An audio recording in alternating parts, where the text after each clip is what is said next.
Hi hello നമസ്കാരം.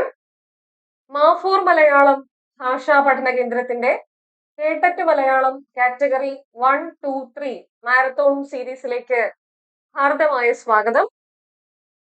നമുക്കറിയാം, കേട്ടറ്റ് പരീക്ഷയ്ക്കായി വളരെ ചുരുങ്ങിയ സമയം മാത്രമാണ് ഇനി നമ്മുടെ മുന്നിലുള്ളത്. ആ ചുരുങ്ങിയ സമയം കൊണ്ട് മലയാളവുമായി ബന്ധപ്പെട്ട ചോദ്യങ്ങൾക്ക് പരമാവധി മാർക്ക് നേടാൻ സഹായിക്കുന്ന ചോദ്യങ്ങളും അവയുടെ വിശദീകരണങ്ങളുമായിട്ടാണ് ഇന്നത്തെ മാരത്തോൺ സെഷൻ നിങ്ങളുടെ മുന്നിലേക്ക് എത്തുന്നത്. അപ്പോ ഏവർക്കും ഒരിക്കൽ കൂടി ഹാർദമായ സ്വാഗതം. നമുക്ക് നമ്മുടെ സിലബസ് പരിചയപ്പെട്ടുകൊണ്ട് ആരംഭിക്കാം. വളരെ പ്രധാനപ്പെട്ട എന്നാൽ വളരെ ലളിതമായ ഒരു സിലബസ് ആണ് വാസ്തവത്തിൽ നമ്മുടെ മുന്നിലുള്ളത്. ശൈലികളും പ്രയോഗങ്ങളും നമ്മുടെ ഭാഷയിൽ ഒരു ഭാഷാ പഠിതാവ് എന്നുള്ള നിലയിൽ ഭാഷയിൽ പ്രയോഗിച്ചു വരുന്ന ശൈലികളും പ്രയോഗങ്ങളും പഴഞ്ചൊല്ലുകളും അവയുടെ അർത്ഥം നമ്മൾ മനസ്സിലാക്കിയിരിക്കണം. ഇങ്ങനെ ശൈലികൾ തന്നതിന് ശേഷം ആ ശൈലിയുടെ അർത്ഥം എന്ത്, അല്ലെങ്കിൽ ഒരു പഴഞ്ചൊല്ല് തന്നതിന് ശേഷം ആ പഴഞ്ചൊല്ലിന്റെ അർത്ഥം എന്ത് എന്ന മട്ടുള്ള ചോദ്യങ്ങൾ ഈ ഭാഗത്ത് നിന്ന് ചോദിക്കാറുണ്ട്. പ്രായോഗിക വ്യാകരണമാണ് ഒരുപക്ഷെ എല്ലാവരെയും ഇത്തിരി കുഴക്കുന്ന ഒരു ഭാഗം, അല്ലെ? പ്രായോഗിക വ്യാകരണവുമായി ബന്ധപ്പെട്ട ഭാഗം നാമം, ക്രിയ, ഭേദകം, സന്ധി, സമാസം, വിഭക്തി, അനുപ്രയോഗം, ഇങ്ങനെ വ്യാകരണവുമായി ബന്ധപ്പെട്ട് ഏറ്റവും അടിസ്ഥാനപരമായ കാര്യങ്ങളുമായി മുൻനിർത്തിക്കൊണ്ട് തീർച്ചയായും നമുക്ക് ചോദ്യം പ്രതീക്ഷിക്കാം. ആ തരത്തിലുള്ള ചോദ്യ മാതൃകകളിലൂടെ നമുക്ക് വിശദമായി ആ ഭാഗങ്ങളൊക്കെയും പഠിച്ചു പോവാം. പിന്നെ സാഹിത്യ രൂപങ്ങളുമായി ബന്ധപ്പെട്ട് ചോദ്യം ചോദിക്കാറുണ്ട്. നോവൽ എന്നുള്ള സാഹിത്യ രൂപം, ചെറുകഥ, കവിത, ആത്മകഥ, ആത്മകഥ പോലുള്ള, ജീവചരിത്രം പോലുള്ള, സഞ്ചാര സാഹിത്യം പോലുള്ള ഭാഗത്ത് നിന്ന് തീർച്ചയായിട്ടും നമുക്ക് ചോദ്യം പ്രതീക്ഷിക്കാം. അവ കൂടാതെ അവാർഡുകളുമായി ബന്ധപ്പെട്ട്, ഓടക്കുഴൽ അവാർഡ്, വയലാർ അവാർഡ് തുടങ്ങിയ അവാർഡുകളുമായി ബന്ധപ്പെട്ട് നമുക്ക് ആ ഭാഗത്ത് നിന്ന് ചോദ്യം പ്രതീക്ഷിക്കാം. പിന്നെ ഒന്ന് താളബോധം എന്ന ഭാഗമാണ്, താളബോധം എന്നുള്ളിടത്ത് വരികൾ തന്നതിന് ശേഷം സമാനമായ താളത്തിലുള്ള വരികൾ കണ്ടെത്തുക, അവിടെ നമ്മൾ ചൊല്ലി നോക്കി, അവിടെ ഇരുന്ന് തന്നെ ചോദ്യ പേപ്പർ കയ്യിൽ കിട്ടുന്ന സമയത്ത് ചൊല്ലി നോക്കി സമാന താളത്തിലുള്ള വരികൾ കണ്ടെത്തേണ്ടതായിട്ടുണ്ട്. വാസ്തവത്തിൽ വൃത്തം, വൃത്തം നമ്മള് മലയാള ഭാഷാ പഠനത്തിന്റെ ഭാഗമായിട്ടുള്ള വൃത്തപരിചയം, വൃത്തത്തെ പരിചയപ്പെടുക എന്നുള്ളതാണ് അതുകൊണ്ട് ഉദ്ദേശിക്കുന്നത്. എങ്കിലും നമുക്ക് വളരെ എളുപ്പത്തിൽ അറ്റൻഡ് ചെയ്യാൻ പറ്റുന്ന ഒരു ചോദ്യ മാതൃകയായിരിക്കും അത്. സമാന താളത്തിൽ നമുക്ക് ചൊല്ലാൻ സാധിക്കുന്നുണ്ടോ എന്ന് നോക്കി നമുക്ക് വളരെ വേഗത്തിൽ ശരിയായ ഉത്തരത്തിലേക്ക് എത്താൻ വേണ്ടിയിട്ട് സാധിക്കും. ഓക്കെ, അപ്പൊ ഇതാണ് നമ്മുടെ സിലബസ്. ഈ സിലബസ് വെച്ചുകൊണ്ട് നമുക്ക് ചോദ്യ മാതൃകകളിലേക്ക് പോകാം. അപ്പൊ നമ്മൾ ഒന്നാമത്തെ ചോദ്യത്തിലേക്ക് ഇതാ പോവുകയാണ്. വളരെ പ്രധാനപ്പെട്ട ഒരു ചോദ്യ സാധ്യതയാണ് ചിഹ്നങ്ങൾ, ചിഹ്നങ്ങളുമായി ബന്ധപ്പെട്ട ഒരു ചോദ്യമാണ് നമ്മൾ ഇവിടെ കാണുന്നത്. ചോദ്യ ചിഹ്നത്തെ സൂചിപ്പിക്കുന്നതിന് ഉപയോഗിക്കുന്ന ചിഹ്നം ഏത്? നമുക്കറിയാം ക്വസ്റ്റ്യൻ മാർക്ക് എന്താണ് എന്നുള്ളത് നമുക്കറിയാം. പക്ഷെ അതിന്റെ മലയാളത്തിലുള്ള പേരെന്ത്, നമ്മൾ ഭാഷയിൽ ഉപയോഗിക്കുന്ന, ഭാഷാ പഠനത്തിന്റെ ഭാഗമായിട്ട് ഉപയോഗിക്കുന്ന പേരെന്ത് എന്നുള്ളതാണ് ചോദിച്ചിരിക്കുന്നത്. ചോദ്യ ചിഹ്നത്തെ സൂചിപ്പിക്കുന്നതിനായി വിക്ഷേപണി എന്നാണോ, കാകു എന്നാണോ, വിശ്ലേഷം എന്നാണോ, ഉദ്ധരണി എന്നാണോ പറയുന്നത്? എന്താണ് പറയുന്നത് ചോദ്യ ചിഹ്നത്തെ സൂചിപ്പിക്കുന്നതിന്? അത് കാകു എന്നാണ്, കാകു എന്നാണ്. കാകു എന്ന സംസ്കൃത പദമാണ് ചോദ്യ ചിഹ്നത്തെ സൂചിപ്പിക്കുന്നതിനായി ഉപയോഗിക്കുന്നത്. അപ്പൊ മറ്റു ചിഹ്നങ്ങളും നമ്മൾ അറിഞ്ഞിരിക്കണ്ടേ? എന്താണ് വിക്ഷേപിണി എന്ന ചിഹ്നം? എന്താണ് വിക്ഷേപിണി എന്ന ചിഹ്നം? അതിനെയാണ് നമ്മൾ ആശ്ചര്യ ചിഹ്നം എന്ന് പറയാറുള്ളത്. അല്ലെങ്കിൽ സ്തോഭ ചിഹ്നം എന്ന് പറയാറുള്ളത്, എക്സ്ക്ലമേഷൻ മാർക്ക് എന്ന് നമ്മൾ ഇംഗ്ലീഷിൽ പറയുന്ന സംഗതിയാണ് ഈ പറയുന്ന വിക്ഷേപിണി. നമുക്ക് വിസ്മയമുണ്ടായാൽ, ആശ്ചര്യമുണ്ടായാൽ ഒക്കെയും നമ്മൾ ഉപയോഗിക്കുന്ന ചിഹ്നമാണ് വിക്ഷേപിണി. അല്ലെങ്കിൽ കഷ്ടം എന്ന് പറഞ്ഞിട്ട് നമ്മൾ വിക്ഷേപിണി ചിഹ്നം ഉപയോഗിക്കാറുണ്ട്. ഹ എന്ന് പറഞ്ഞതിന് ശേഷം വിക്ഷേപിണി ചിഹ്നം ഉപയോഗിക്കാറുണ്ട്. അതാണ് വിക്ഷേപിണി.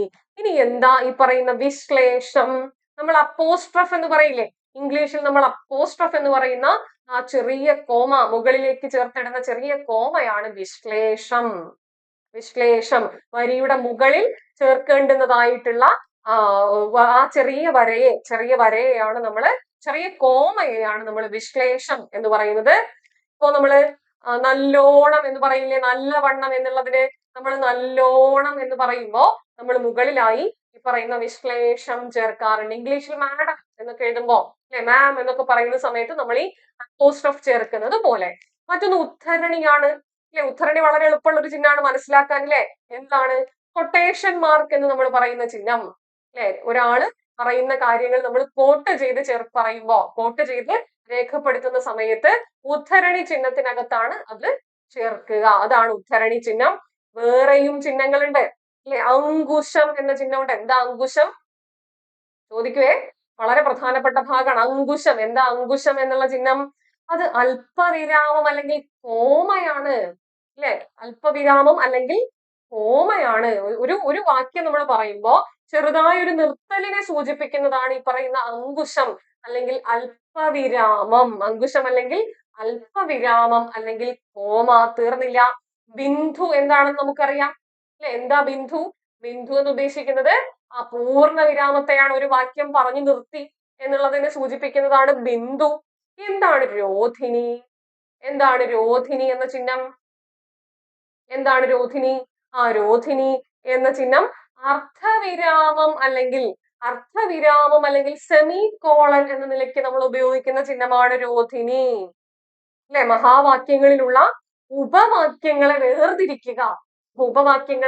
വേർതിരിക്കുക എന്ന ലക്ഷ്യമാണ് രോധിനിക്കുള്ളത്. വേറെയും ചിഹ്നങ്ങളുണ്ട് അല്ലെ. ഭിത്തിക എന്ന ചിഹ്നമുണ്ട്. ഭിത്തിക എന്താ ഭിത്തിക? ഭിത്തിക എന്ന ചിഹ്നം എന്താണ്? അത് ആ കോളൻ അല്ലെങ്കിൽ അപൂർണ വിരാമമാണ് ഭിത്തിക. ഭിത്തിക കോളൻ അല്ലെങ്കിൽ അപൂർണ വിരാമമാണ്. സമപ്രാധാന്യമുള്ള വാക്യങ്ങൾക്കിടയിൽ സംഭാഷണം സൂചിപ്പിക്കുമ്പോൾ വക്താവിനെ പറഞ്ഞതിന് ശേഷമൊക്കെ ഉപയോഗിക്കുന്ന ചിഹ്നമാണ് ഈ പറയുന്ന കോളൻ അല്ലെങ്കിൽ ഭിത്തിക എന്ന ചിഹ്നം. വലയം എന്നതുകൊണ്ട് ഉദ്ദേശിക്കുന്നത് എന്തിനെയാണ്? വലയം അത് ബ്രാക്കറ്റിനെയാണ്. വലയം എന്നുള്ളത് കൊണ്ട് ഉദ്ദേശിക്കുന്നത് ബ്രാക്കറ്റിനെയാണ്. കോഷ്ഠം എന്താണ്? കോഷ്ടം അത് ചതുരവലയമാണ് അല്ലെങ്കിൽ സ്ക്വയർ ബ്രാക്കറ്റിനെയാണ് കോഷ്ടം എന്നുള്ളത് കൊണ്ട് ഉദ്ദേശിക്കുന്നത്. അപ്പൊ വളരെ പ്രധാനപ്പെട്ട ചില ചിഹ്നങ്ങളാണ് നമ്മൾ പരിചയപ്പെട്ടത്. ചിഹ്നങ്ങളുമായി ബന്ധപ്പെട്ട് മുൻപ് നടന്നിട്ടുള്ള പരീക്ഷകളൊക്കെ നോക്കിക്കോളൂ. നിശ്ചയമായും ചോദ്യം വരുന്ന ഒരു ഏരിയയാണ് ചിഹ്നം. അപ്പൊ ചിഹ്നങ്ങൾ മനസ്സിലായെന്ന് വിചാരിക്കുന്നു. മുന്നോട്ട് പോകാലോ. അടുത്ത ചോദ്യം. ഇത് നമ്മൾ അക്ഷരമാലയെ മനസ്സിലാക്കിയിരിക്കണം. വളരെ പ്രധാനപ്പെട്ട മറ്റൊരു ചോദ്യ സാധ്യതയാണ്. കണ്ടോ, ഷ, ഷ, സ എന്നീ അക്ഷരങ്ങൾ ഏത് വിഭാഗത്തിൽ പെടുന്നു എന്നതാണ് ചോദ്യം. ഷ, സ, സ എന്നീ അക്ഷരങ്ങൾ ഏത് വിഭാഗത്തിൽ പെടുന്നു? ഘോഷിയാണോ, ഊഷ്മാക്കളാണോ, ഓഷ്ഠ്യമാണോ, മധ്യമങ്ങളാണോ? എന്താണ് ഷ, ഷ എന്നീ അക്ഷരങ്ങൾ ഏത് വിഭാഗത്തിൽ പെടുന്നവയാണെന്ന് ചോദിച്ചാൽ ഒരു സംശയവും ഇല്ലാതെ പറയണം, അവ ഊഷ്മാക്കളാണ്. അപ്പോ ആരൊക്കെയാണ് ഈ ഘോഷി? ഒറ്റയാളേ ഉള്ളൂ. പ്രീവിയസ് ചോദ്യം വളരെ തവണ റിപ്പീറ്റ് ചെയ്ത് ചോദിച്ച ചോദ്യം. ഭാഷയിൽ ഘോഷി എന്ന് പറയുന്നത് ഹ എന്ന അക്ഷരത്തെയാണ്. ഭാഷയിൽ ഘോഷി എന്ന് പറയുന്നത് ആരെയാണ്? ആ എന്ന അക്ഷരത്തെയാണ്. തീർന്നില്ല. എന്താ ചുട്ടെഴുത്തുകൾ?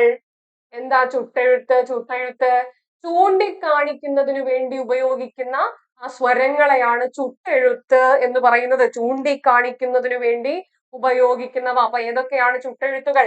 ആ, ഈ, എ. ഈ 3 സ്വരങ്ങളെയുമാണ് ചുട്ടെഴുത്തുകൾ എന്ന് പറയുന്നത്.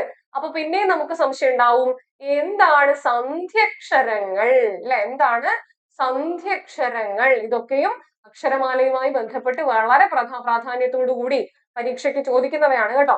സന്ധ്യക്ഷരങ്ങൾ വേറൊന്നുമില്ല, ഒന്നിലധികം സ്വരങ്ങളുടെ സന്ധിക്കലിലൂടെ രൂപപ്പെടുന്ന സ്വരങ്ങളെയാണ് സന്ധ്യക്ഷരങ്ങൾ എന്ന് പറയുക.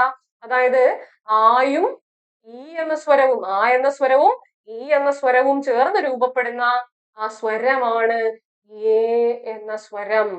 അതുപോലെ ആ എന്ന സ്വരവും ഊ എന്ന സ്വരവും ചേർന്ന് രൂപപ്പെടുന്ന സ്വരമാണ് ഓ എന്ന സ്വരം. അപ്പൊ ഈ പറയുന്ന എ, ഓ, ഐ, ഔ തുടങ്ങിയ സ്വരാക്ഷരങ്ങളെയാണ് നമ്മൾ സന്ധ്യക്ഷരങ്ങൾ എന്ന് വിളിക്കുന്നത്. അപ്പൊ നമ്മൾ എന്തൊക്കെയാണ് ഊഷ്മാക്കൾ എന്ന് പരിചയപ്പെട്ടു, എന്തൊക്കെയാണ് ചുട്ടെഴുത്തുകൾ എന്ന് കണ്ടു, സന്ധ്യക്ഷരങ്ങളെ പരിചയപ്പെട്ടു, എന്താണ് ഘോഷി എന്നത് നമ്മൾ കണ്ടു. തീർന്നില്ല, ഇനിയും ഉണ്ട് അക്ഷരമാലയിൽ വളരെ പ്രധാനപ്പെട്ട ചില കാര്യങ്ങൾ. എന്തൊക്കെയാണ്? ആ ഈ രാ ലാ വാ തുടങ്ങിയ യാ രാ ലാ വാ തുടങ്ങിയ അക്ഷരങ്ങളില്ലേ, യാ രാ ലാ വാ, ഈ അക്ഷരങ്ങളെയാണ് മധ്യമങ്ങൾ എന്ന് വിളിക്കാറുള്ളത്. എന്നാൽ ചിലപ്പോ പരീക്ഷയ്ക്ക് നമ്മളോട് ചോദിക്കുക ദ്രാവിഡ മധ്യമങ്ങൾ ആരൊക്കെ, അല്ലെ? ദ്രാവിഡ മധ്യമങ്ങൾ ആരൊക്കെയാണ്? ദ്രാവിഡ മധ്യമങ്ങൾ എന്ന പേരിൽ അറിയപ്പെടുന്നത് അത് മറ്റാരുമല്ല, ള ഴ റ തുടങ്ങിയ അക്ഷരങ്ങളാണ് ദ്രാവിഡ മധ്യമങ്ങൾ എന്ന പേരിൽ അറിയപ്പെടുന്നത്. ഇനിയും മനസ്സിലാക്കേണ്ടതുണ്ട്, എന്താണ് കണ്ഠ്യം? എന്താണ് കണ്ഠ്യം? കണ്ഠ്യം എന്നുള്ളത് കൊണ്ട് ഉദ്ദേശിക്കുന്നത് എന്താ? ഇപ്പോ നമ്മള് ഒരു അക്ഷരം പുറത്തേക്ക് വരുന്നത് അല്ലെങ്കിൽ ഒരു വ്യഞ്ജനം പുറത്തേക്ക് വരുന്നത് പല പ്രോസസ്സിലൂടെയാണ്. ഇപ്പൊ നമ്മൾ ഉള്ളിലേക്ക് എടുക്കുന്ന വായു നിശ്വാസവായുവായി പുറത്തേക്ക് വരുന്ന സമയത്ത് ആ വായുവിന് എവിടെയൊക്കെയാണോ തടസ്സമുണ്ടാകുന്നത് അതിന്റെ അടിസ്ഥാനത്തിൽ വർഗാക്ഷരങ്ങളെ കണ്ഠ്യമെന്നും താലവ്യം എന്നും മൂർധന്യം എന്നും ദന്ത്യം എന്നും ഓഷ്ഠ്യം എന്നും തരംതിരിക്കാറുണ്ട്.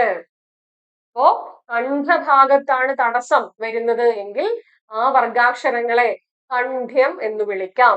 കവർഗാക്ഷരങ്ങളെല്ലാം കണ്ഠ്യ വിഭാഗത്തിൽപ്പെട്ടവയാണ്, അല്ലെ? കാ മുതൽ ങ വരെയുള്ള അക്ഷരങ്ങൾ കണ്ഠ്യമാണ്.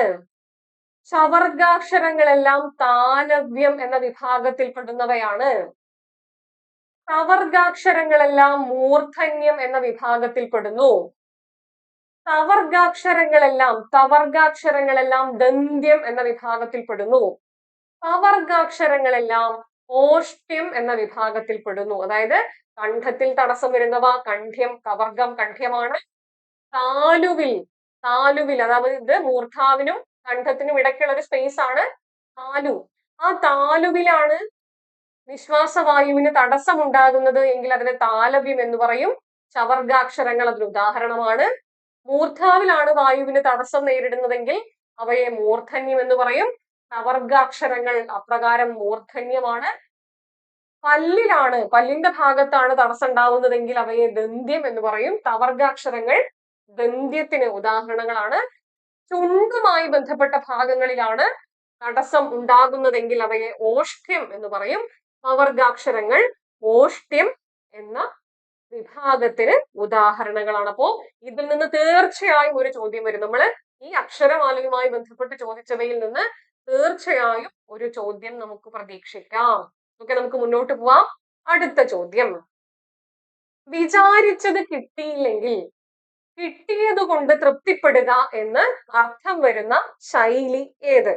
അപ്പോ ഈ ശൈലിയോ പഴഞ്ചൊല്ലോ ഒക്കെ തരികയാണെങ്കിൽ ഒറ്റയടിക്ക് നമ്മൾ ഉത്തരം എഴുതാൻ നിൽക്കരുത്. നല്ല പോലെ ആലോചിച്ചിട്ട് നമുക്ക് മനസ്സിലാവുന്ന കാര്യം തന്നെയായിരിക്കും ഉണ്ടാവുക. വിചാരിച്ചത് കിട്ടിയില്ലെങ്കിൽ കിട്ടിയത് കൊണ്ട് തൃപ്തിപ്പെടുക എന്നർത്ഥം വരുന്ന ശൈലി. അപ്പൊ ഓരോന്നായിട്ട് നോക്കൂ. ഉരുളയ്ക്ക് ഉപ്പേരി, അല്ലെ? അത് മറുപടി പറയുന്നതിന്റെ രീതിയാണ്. അപ്പൊ അതല്ല. മീൻ തൊട്ടുകൂട്ടുക, അതുമല്ല. ഇന്ദുലേഖ ഇല്ലെങ്കിൽ ദാസി, വിചാരിച്ചത് കിട്ടിയില്ലെങ്കിൽ കിട്ടിയത്, അല്ലെ? ഇന്ദുലേഖ ഇല്ലെങ്കിൽ ദാസി, അതാണ് ശരിയായ ഉത്തരം. മിന്നുന്നതെല്ലാം പൊന്നല്ല എന്നുള്ളതാണ് മറ്റൊരു ഓപ്ഷൻ. അപ്പൊ ശരിയായ ഉത്തരം ഓപ്ഷൻ സി ആണ്. ഇന്ദുലേഖ ഇല്ലെങ്കിൽ ദാസി എന്നുള്ളതാണ് ശരിയായ ഉത്തരം. അടുത്ത ചോദ്യം നോക്കൂ. കഥകളിയുമായി ബന്ധമില്ലാത്ത പ്രയോഗം കണ്ടെത്തുക.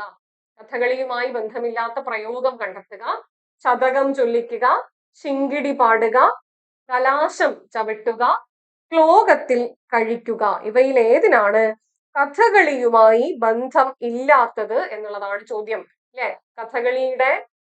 കഥകളിയുമായി ബന്ധപ്പെട്ട് ധാരാളം പ്രയോഗങ്ങൾ നിലനിൽക്കുന്നുണ്ട്, അല്ലെ? ഇപ്പൊ നമ്മള് ധനാശി പാടുക തുടങ്ങിയ, അതുപോലെ നാന്ദി കുറിക്കുക പോലുള്ള ധാരാളം പ്രയോഗങ്ങളുണ്ട് കഥകളിയുമായി ബന്ധപ്പെട്ടു, മറ്റ് ദൃശ്യകലകളുമായി ബന്ധപ്പെട്ടു. അപ്പൊ ഇതിൽ ഏതിനാണ് കഥകളിയുമായി ബന്ധമില്ലാത്തത് എന്നുള്ളതാണ് ചോദ്യം. ശതകം ചൊല്ലിക്കുക എന്ന പ്രയോഗത്തിനാണ് കഥകളിയുമായി ബന്ധമില്ലാത്തത്. ശിങ്കിടി പാടുക അല്ലെ, കഥകളിക്ക് ഒരാള് പിന്നണി പാടുന്ന ഒരു സമ്പ്രദായമുണ്ട്. മറ്റൊരാളിന്റെ അഭിപ്രായത്തെ ഏറ്റവും ശരിയും നോക്കാതെ പിന്താങ്ങി പറയുന്ന സ്വഭാവത്തിനെയാണ് ശിങ്കിടി പാടുക എന്നുള്ളത് കൊണ്ട് ഉദ്ദേശിക്കുന്നത്. മറ്റൊരാളിന്റെ അഭിപ്രായത്തെ അത് ശരിയാണോ തെറ്റാണോ എന്നൊന്നും നോക്കാതെ പിന്താങ്ങി പറയുന്നതിനെയാണ് ശിങ്കിടി പാടുക എന്നതുകൊണ്ട് ഉദ്ദേശിക്കുന്നത്. കലാശം ചവിട്ടുക എന്നതുകൊണ്ട് എന്താ ഉദ്ദേശിക്കുന്നത്? അവസാനിപ്പിക്കുക, അവസാനിപ്പിക്കുക, അവസാനിപ്പിക്കുക എന്ന അർത്ഥത്തിലാണ് കലാശം ചവിട്ടുക എന്ന് പറയാറുള്ളത്. ശ്ലോകത്തിൽ കഴിക്കുക എന്നതുകൊണ്ട് എന്താ ഉദ്ദേശിക്കുന്നത്? ചുരുക്കി പറയുക, ചുരുക്കി പറയുക അല്ലെ, വളരെ വിസ്തരിച്ച് പദം പറയേണ്ടുന്നതിന് പകരം ചെറിയൊരു ശ്ലോകത്തിൽ അത് അവസാനിപ്പിച്ചു അല്ലെങ്കിൽ ചുരുക്കി പറഞ്ഞു. എന്താ ശതകം ചൊല്ലിക്കുക എന്നുള്ളതിനർത്ഥം? എന്താ ശതകം ചൊല്ലിക്കുക എന്നുള്ളതിനർത്ഥം? വിഷമിപ്പിക്കുക എന്നുള്ള നിലയ്ക്കാണ്. വിഷമിപ്പിക്കുക, വിഷമിപ്പിക്കുക എന്ന അർത്ഥത്തിലാണ് ഈ പറയുന്ന ശതകം ചൊല്ലിക്കുക എന്ന പ്രയോഗം കടന്നു വരുന്നത്. വേറെയും ധാരാളം ഉണ്ട് അല്ലെ. ഭരതവാക്യം, എന്താ ഭരതവാക്യം? ഭരതവാക്യം ആദ്യകാല നാടകങ്ങളുടെയൊക്കെ ഏറ്റവും അവസാനം അല്ലെ, അവസാനം സൂത്രധാരൻ പറയുന്നതാണ് ഭരതവാക്യം. അതായത് അവസാനിപ്പിക്കുക, അവസാനിപ്പിക്കുക എന്ന അർത്ഥത്തിലാണ്, അവസാനിപ്പിക്കുക എന്ന അർത്ഥത്തിലാണ് ഭരതവാക്യം എന്ന പ്രയോഗം അല്ലെങ്കിൽ ശൈലി ഉപയോഗിക്കാറുള്ളത്. അതുപോലെ നാന്ദി കുറിക്കുക അല്ലെ, നാന്ദി കുറിക്കുക. എന്താ നാന്ദി കുറിക്കുക? നാന്ദി കുറിക്കുക എന്നതുകൊണ്ട് എന്താ ഉദ്ദേശിക്കുന്നത്? തുടങ്ങുക അല്ലെങ്കിൽ ആരംഭിക്കുക എന്ന അർത്ഥത്തിലാണ് നാന്ദി കുറിക്കുക എന്ന് പറയാറുള്ളത്. അതുപോലെ ധനാശി പാടുക, ധനാശി പാടുക. എന്താ ധനാശി പാടുക? ധനാശി പാടുക അതും അവസാനിപ്പിക്കുക, അവസാനിപ്പിക്കുക എന്ന അർത്ഥത്തിലാണ് ധനാശി പാടുക. ധനാശി പാടുക എന്നുള്ളത് കഥകളിയിൽ അവസാനത്തെ ചടങ്ങുമായി ബന്ധപ്പെട്ടതാണ്, ധനാശി പാടൽ.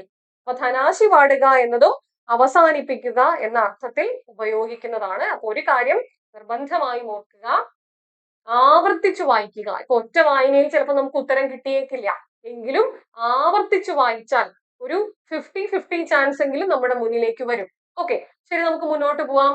കൗശലം എന്ന അർത്ഥത്തിൽ ഉപയോഗിക്കുന്ന ശൈലി ഏത് എന്നതാണ് ചോദ്യം. അല്ലെ, അകത്ത് കത്തിയും പുറത്തു പത്തിയും, അകട വികട സാമർഥ്യം, അകം കൊള്ളുക, അകം തുറക്കുക. ഇതിൽ കൗശലം എന്ന അർത്ഥത്തിൽ പ്രയോഗിക്കുന്ന ശൈലി ഏത് എന്നുള്ളതാണ് ചോദ്യം. അത് ശരിയായ ഉത്തരം എന്താണ്? അകട വികട സാമർഥ്യം എന്നുള്ളതാണ്. അകട വികട സാമർഥ്യം എന്നുള്ളതാണ് ഈ പറയുന്ന കൗശലം എന്ന അർത്ഥത്തിൽ ഉപയോഗിക്കുന്ന ശൈലി. അപ്പൊ എന്താണ് അകത്ത് കത്തിയും പുറത്ത് പത്തിയും എന്നുള്ളത് കൊണ്ട് ഉദ്ദേശിക്കുന്നത്? അകത്ത് കത്തിയും പുറത്ത് പത്തിയും അതായത് ദുസ്വഭാവം അല്ലെ, മനസ്സിൽ വെറുപ്പും പെരുമാറ്റത്തിൽ സ്നേഹപ്രകടനവും നടത്തിയാൽ, മനസ്സിൽ വെറുപ്പ് വെച്ചുകൊണ്ട് അപ്പുറത്ത് വലിയ സ്നേഹപ്രകടനമൊക്കെ നടത്തും, അതിനെയാണ് അകത്ത് കത്തിയും പുറത്ത് പത്തിയും എന്നതുകൊണ്ട് ഉദ്ദേശിക്കുന്നത്. അപ്പൊ കൗശലം എന്ന അർത്ഥത്തിൽ ഉപയോഗിക്കുന്നത് അകട വികട സാമർഥ്യം എന്നുള്ളതാണ്. അതുപോലെ അകം കൊള്ളുക, എന്താ അകം കൊള്ളുക എന്നുള്ളത് കൊണ്ട് ഉദ്ദേശിക്കുന്നത്? അപ്പം വധു ആദ്യമായി വരന്റെ വീട്ടിൽ ചെല്ലുക എന്നതിനെയാണ് അകം കൊള്ളുക എന്നതുകൊണ്ട് ഉദ്ദേശിക്കുന്നത്. വധു ആദ്യമായി വരന്റെ വീട്ടിലേക്ക് ചെല്ലുന്നതിനെയാണ് അകം കൊള്ളുക എന്നതുകൊണ്ട് ഉദ്ദേശിക്കുന്നത്. അപ്പൊ എന്താ അകം തുറക്കുക എന്നുള്ളത് കൊണ്ട് ഉദ്ദേശിക്കുന്നത്? അകം തുറക്കുക അതായത് മനസ്സ് തുറന്ന് പരിശോധിക്കുക, മനസ്സ് തുറന്ന് പരിശോധിക്കുക എന്നുള്ള അർത്ഥത്തിലാണ് ഈ പറയുന്ന അകം തുറക്കുക എന്നതുകൊണ്ട് ഉദ്ദേശിക്കുന്നത്. പിന്നെ അങ്കുലീ പരിമിതം അല്ലെ, അങ്കുലീ പരിമിതം, അങ്കുലീ പരിമിതം. എന്താ അങ്കുലീ പരിമിതം? അങ്കുലീ പരിമിതം വിരലിൽ എണ്ണാവുന്ന അത്രയും കുറച്ച്, വിരലിൽ എണ്ണാവുന്ന അത്രയും കുറച്ച്. അതുപോലെ അജഗജാന്തരം, അതെല്ലാവർക്കും അറിയുന്നുണ്ടാവും അല്ലെ, ആനയും ആടും പോലെയുള്ള വ്യത്യാസം. പിന്നെ അടിപണിയുക, അടിപണിയുക. എന്താ അടിപണിയുകയുടെ അർത്ഥം? അടിപണിയുക കീഴടങ്ങുക, കീഴടങ്ങുക, കീഴടങ്ങുക എന്ന അർത്ഥത്തിലാണ് അടിപണിയുക എന്ന പ്രയോഗം ഉപയോഗിക്കാറുള്ളത്. അപ്പൊ ഇങ്ങനെ പ്രയോഗവുമായി ബന്ധപ്പെട്ട് അല്ലെങ്കിൽ ശൈലിയുമായി ബന്ധപ്പെട്ട് പഴഞ്ചൊല്ലുമായി ബന്ധപ്പെട്ട് ഒക്കെയും ചോദ്യം നമുക്ക് കാണാം. മറ്റൊരു ഉദാഹരണം ചുവടെ കൊടുത്തിരിക്കുന്നവയിൽ കാടുകയറി എന്ന ശൈലി ശരിയായി പ്രയോഗിച്ച വാക്യം ഏത്? ഇവിടെ കൊടുത്തിരിക്കുന്നവയിൽ കാടുകയറി എന്ന ശൈലി ശരിയായി പ്രയോഗിച്ച വാക്യം ഏത് എന്നതാണ് ചോദ്യം. കാടുകയറിയ നാട്ടാനയെ പുങ്കിയാനകൾ നാട്ടിലെത്തിച്ചു. ചില സർക്കാർ സ്ഥാപനങ്ങൾ കാടുകയറിയ നിലയിലാണ്. അർജുനനെ ഭയന്ന അശ്വത്ഥാമാവ് കാടുകയറി രക്ഷപ്പെട്ടു. ഉദ്ഘാടകൻ പ്രസംഗിച്ച് കാടുകയറി. അല്ലെ, കാടുകയറി എന്നുള്ള ശൈലി എന്താ?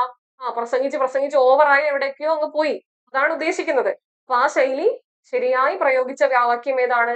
ഉദ്ഘാടകൻ പ്രസംഗിച്ച് കാടുകയറി എന്നുള്ളിടത്താണ് കൃത്യമായി അത് ഉപയോഗിച്ചിരിക്കുന്നത്. ഉദ്ഘാടകൻ പ്രസംഗിച്ച് കാടുകയറി, അതാണ് ശരിയായ ഉത്തരം. അടുത്ത ചോദ്യം നോക്കൂ.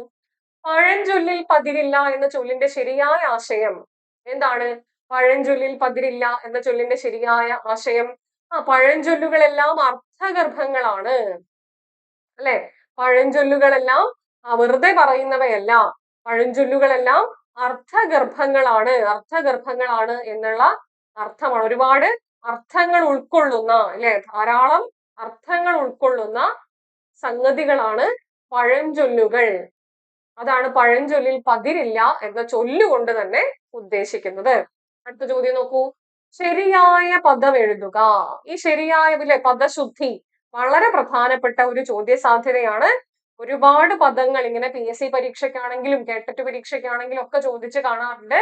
അപ്പൊ താഴെ തന്നിരിക്കുന്നവയിൽ ശരിയായ പദം ഏത് എന്നുള്ളതാണ് ചോദ്യം. ഐച്ഛികം എന്ന് നമ്മൾ പറയാറുള്ള വാക്കിന്റെ ശരിയായി എഴുതിയത്, ആ വാക്ക് ശരിയായി എഴുതിയത് ഏത് ഓപ്ഷനിലാണ് എന്ന് കണ്ടെത്തണം. ഏതാണ് ശരിയായി എഴുതിയത്? ഐച്ഛികം ശരിയായി എഴുതിയത് ഏതാണ്? ഐച്ഛികമാണോ ഐശ്ചികമാണോ? അല്ലെ, എന്താണ്? ഓപ്ഷൻ സി ആണ് ശരിയായ ഉത്തരം. ഐച്ഛികം എഴുതേണ്ടത് ഇങ്ങനെയാണ്. എന്ന് എഴുതേണ്ടത് ഇങ്ങനെയാണ്. അതുപോലെ ചില പ്രധാനപ്പെട്ട വാക്കുകൾ കൂടി നമുക്ക് എഴുതി പോവാം. ഇല്ലേ, സ്ഥിരം ചോദിക്കാറുള്ളത് യാദൃച്ഛികം. എങ്ങനെ എഴുതും? യാദൃച്ഛികം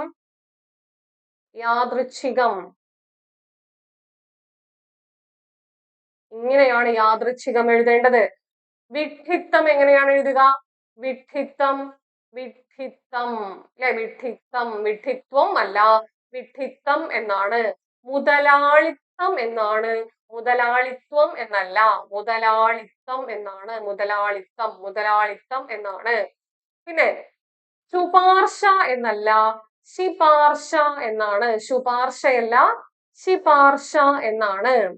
പിന്നെ ഹാർദമായി സ്വാഗതം ചെയ്യുന്നു. അല്ലെ, ഹാർദവമായി അല്ല, ഹാർദമായി സ്വാഗതം ചെയ്താൽ മതി. അല്ലെ, ഹാർദവമായി സ്വാഗതം ചെയ്യേണ്ട ആവശ്യമില്ല. പിന്നെ സ്രഷ്ടാവ് എങ്ങനെയാണ് എഴുതുക? സ്രഷ്ടാവ് ഇങ്ങനെയാണ്. സ്രഷ്ടാവ് മറിച്ച് സൃഷ്ടാവ് എന്നല്ല. സൃഷ്ടാവ് തെറ്റാണ്, സ്രഷ്ടാവാണ് ശരിയായ പ്രയോഗം. പിന്നെ മറ്റൊരു വാക്ക് നോക്കാം. അസ്ഥിവാരം. അല്ലെ, അസ്ഥിവാരം എങ്ങനെ എഴുതുക? അസ്ഥിവാരം എന്നാണ്. അസ്ഥി എന്നല്ല ഉപയോഗിക്കുക കേട്ടോ, അസ്ഥി എന്നല്ല, അസ്ഥിവാരമാണ് ശരിയായ എഴുത്ത്. അങ്ങനെയാണ്. ഇങ്ങനെ ശരിയായ പദം, ശരിയായി എഴുതിയ പദം ഏത് എന്നുള്ള നിലയ്ക്ക് തീർച്ചയായും നമുക്കൊരു ചോദ്യം ഉണ്ടാവും. പദത്തിന്റെ കാര്യത്തിൽ മാത്രമല്ല, വാക്യശുദ്ധിയിലും അങ്ങനെ ഒരു ചോദ്യം നമുക്ക് പ്രതീക്ഷിക്കാം. ഇത് കണ്ടോ, ചുവടെ കൊടുത്തിരിക്കുന്നവയിൽ ശരിയായ വാക്യം ഏതാണ്? ഈ പ്രാവശ്യം 100 തേങ്ങകൾ ലഭിച്ചു. ഓരോ കുട്ടികളും ലക്ഷ്യബോധത്തോടെ പഠിക്കണം. വനാന്തരത്തിൽ കടക്കുന്നവരെ ശിക്ഷിക്കപ്പെടുന്നതാണ്. എഴുത്തച്ഛന്റെ കൃതികൾ ഏറെ ആസ്വാദ്യമാണ്. ഒരു തവണ വായിച്ചിട്ട് കിട്ടിയില്ലെങ്കിൽ ആവർത്തിച്ചു വായിക്കുക. ഓപ്ഷൻ ഡി ആണ് ശരിയായ ഉത്തരം. ഈ പ്രാവശ്യം 100 തേങ്ങ ലഭിച്ചു എന്ന് മതി. അല്ലെ, വചനം എന്ന വ്യാകരണ ഭാഗവുമായി ബന്ധപ്പെട്ട ഒരു എററാണ് ഇവിടെ ഉള്ളത്, ഒരു തെറ്റാണ് ഇവിടെ ഉള്ളത്. ഈ സംഖ്യാവിശേഷണം ചേർന്നാൽ ക്ലീബേ വേണ്ട ബഹുക്കുറി എന്ന് നമ്മുടെ AR പറയുന്നുണ്ട്, കേരള പാഴനി പറയുന്നുണ്ട്. അതനുസരിച്ച് 100 വന്നാൽ, 100 അല്ലെങ്കിൽ സംഖ്യ കൊണ്ടുള്ള ഏതെങ്കിലും വിശേഷണം വന്നാൽ ബഹുവചന പ്രത്യയമായിട്ടുള്ള ഒന്നും ചേർക്കേണ്ട ആവശ്യമില്ല. 100 തേങ്ങ എന്ന് പറഞ്ഞാൽ മതി, 100 ചക്ക എന്ന് പറഞ്ഞാൽ മതി, 100 ചക്കകൾ എന്ന് പറയേണ്ടതില്ല. ഓക്കെ. അപ്പൊ നപുംസകലിംഗ നപുംസകലിംഗ ശബ്ദങ്ങളിൽ എന്ത് ചേർക്കേണ്ടതില്ല? സംഖ്യാവിശേഷണം ചേർന്നാൽ, അല്ലെ, സംഖ്യ കൊണ്ട് സൂചിപ്പിക്കുകയാണെങ്കിൽ അവിടെ ബഹുവചന പ്രത്യയം ചേർക്കേണ്ടതില്ല. 100 തേങ്ങ, 100 ചക്ക എന്നൊക്കെ പറഞ്ഞാൽ മതി. ഓക്കെ. ഇനി ഓരോ കുട്ടികളും ലക്ഷ്യബോധത്തോടെ പഠിക്കണം. ഓരോ കുട്ടിയും എന്ന് മതി, ഓരോ കുട്ടികളും എന്ന് വേണ്ട.